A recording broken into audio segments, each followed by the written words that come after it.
Welcome back to the channel. We are officially at the preseason episode of season 2. You guys don't know how excited I am to finally kick off the season. I think there's a lot of you know, things that I'm excited about for this season. Of course, being new reg changes, so the R&D is completely reset. That means everyone basically goes from zero. And yeah, last season was pretty good for our first season. Better than last game. Last game we were like 11th, but we managed to end our first season in ninth place in the championship, ahead of Alpine, ahead of Sauber. And yeah, we were able to score 16 points, so it was a pretty good run from us, in my opinion. And yeah, hopefully we continue this and be way better into this season. So yeah, but yeah, it was Piastri who won the championship, ahead of Norris, ahead of Verstappen. We didn't get any podiums, we didn't get any wins, as expected. I wasn't really expecting to do like hero performances or anything. But yeah, I think it's time to shut up ship. 2026 is there. Has been completed. So now it's going to declare Piastri as the World Driver Champion. McLaren are winning the Constructors. 13 wins across the season. Not as dominant as they were in real or are in real life. They got 908 points. Look at that, that's pretty dominant. That's pretty dominant. That's pretty damn dominant. But yeah, let's enter 2026.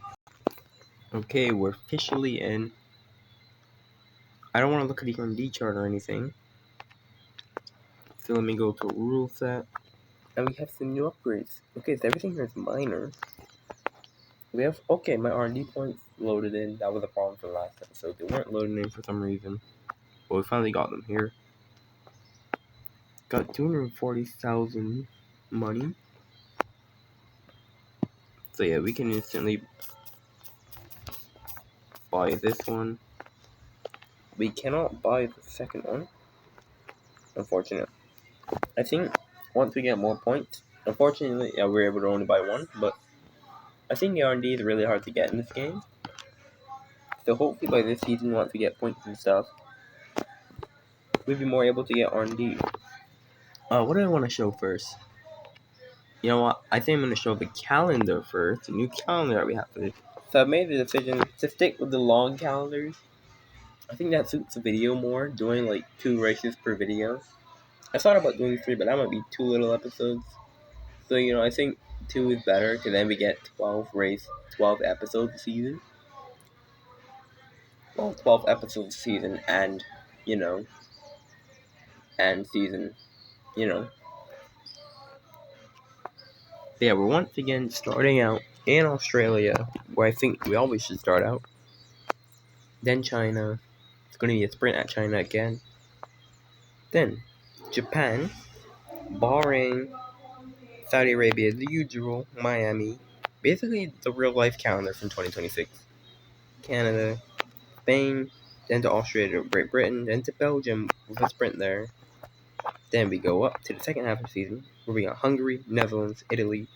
Don't forget, Imola's gone, and Madrid will obviously be making its debut in this season.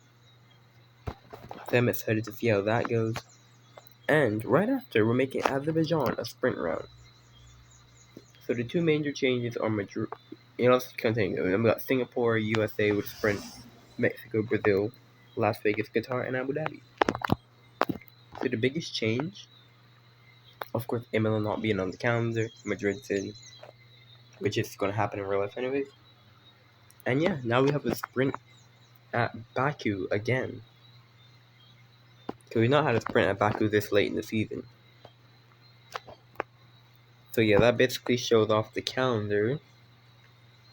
Do I wanna go to the R&D chart next, or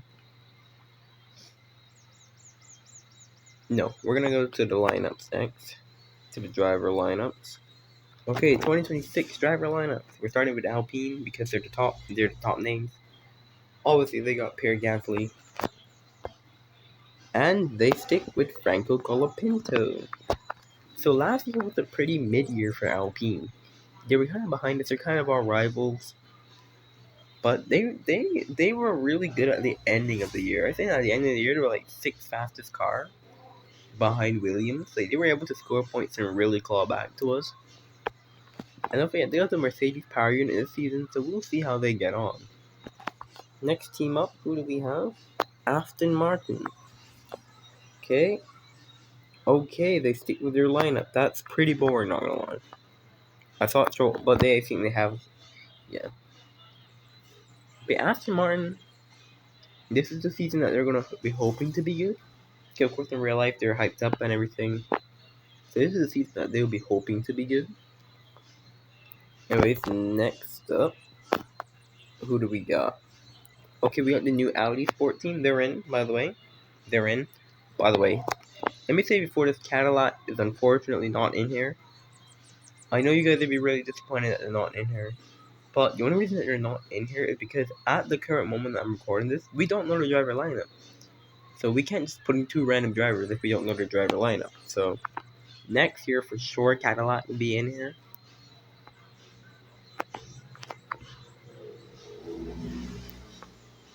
So yeah. But Audi stay with their lineup, not surprising. Ferrari stay with theirs, not surprising at all. Like both Audi Sport, they're gonna be hoping for a good first season. I feel like they're just gonna be at the back. Which they kind of were in Sauber last season, but I think they're gonna do worse. Ferrari had a pretty they had up and down season. Like they got like 2 wins, but still not as good as they would have hoped. But this is a clean reset for them to see what they can do. Oh yeah, us. We go into another year with Drugovic. I forgot to even mention that. We go into another year with Drugovic and Bogdanovic. I think this is a good lineup. That's worth at least keeping for one more year. And it just works, you know.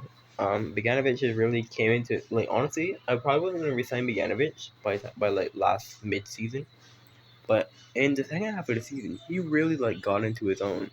Like he really started to find some form and be able to score some points. Okay, Haas is next. Okay, they stay with Ocon and Behrman. There's been no driver lineup changes. That is kind of awful.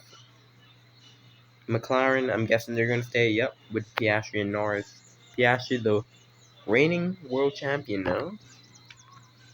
Alright, let's check out Mercedes. Same lineup. Not surprising. Both these are based off real life, so I'm not surprised.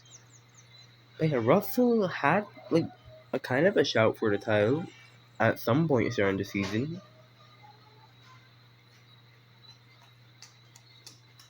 He definitely maximized the car that he had. Antonelli, it's his second season, so hopefully he'll improve a good bit.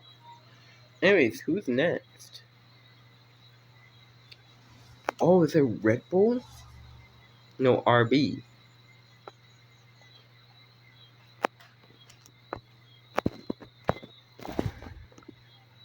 I'm speechless. RB have Lawson, but they have Lindblad in. So they've got rid of Hajar? Or has he moved up? Yes, it's of course always down to RB and to Red Bull and their ways. At least we have a lineup change, but this is still pretty. It's still pretty expected, but I did not expect Lawson to still be there. I thought Lawson was gonna get the boot. I'm surprised Lawson's still there. What? But Lindblad then, so we have a rookie for the season to pay attention to. But wow. But yeah, Racing Bulls, they were pretty good last season.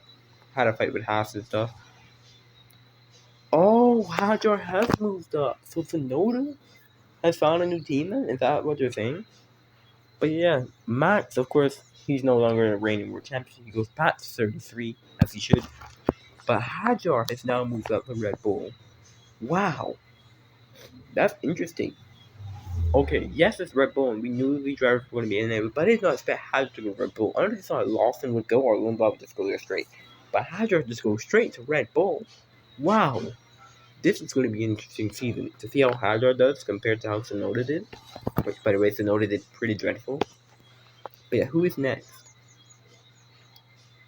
Okay, Williams. They stay with the same lineup. And that is it. The lineup for season 2. Wow. Not the best driver changes, but a big significant change at Red Bull and RB. Like, I was not expecting Hadjar to go straight to Red Bull. Well, that's great. So some surprise. I think next season will be a lot better because I feel like a lot of people are just waiting out, remaining consistent for this, thing. But yeah, now finally it is time to look at the R&D charts. For the first time, I don't look at this before or anything. This is my first time looking at it. So McLaren is at the top, just like how they were last season. Mercedes seems to be pretty close to them. Ferrari third. Red Bull dropped off. Look at that gap from Mercedes to Ferrari. Oh my goodness. Williams in fifth. That looks like a bug. Then Aston Martin. Then Haas. Then ourselves. Alpine, RB, and Audi Sport. So we're now the 7th best car? Wait. The 8th best car. So not as good as I thought. But we're still like very close to Haas. So like we have a good base point to start from. Because I think we started like 10th best last year. So it's not bad to start 8th best. So you start pretty close to each other. But yeah, I'm excited. I'm very excited. Actually, I guess should we do a race this episode? Should we? I feel like we normally do, right? Should we do a race? This episode's so big. I don't think we're gonna do a race. Tomorrow, I'm just gonna start the season tomorrow. Tomorrow will be our first race, where we're gonna be doing Australia, China, and Japan. So yeah, I'm excited to kick off the season. If you can't tell. But yeah, Hadjar to Red Bull. That's gonna be interesting to see. And yeah, Red Bull and Racing Bull seem to take a hit. Don't forget they use the same engine, so that's really cool. Because they use the same engine, and it both looks like they both took a hit. So Limbaugh might not get to prove that much, and the Hadjar might not get to prove that much. So it might still be Verstappen carrying the entire team. But yeah, that is crazy for a lineup. But yeah, hope you guys enjoyed. Wow. I'll see you guys later.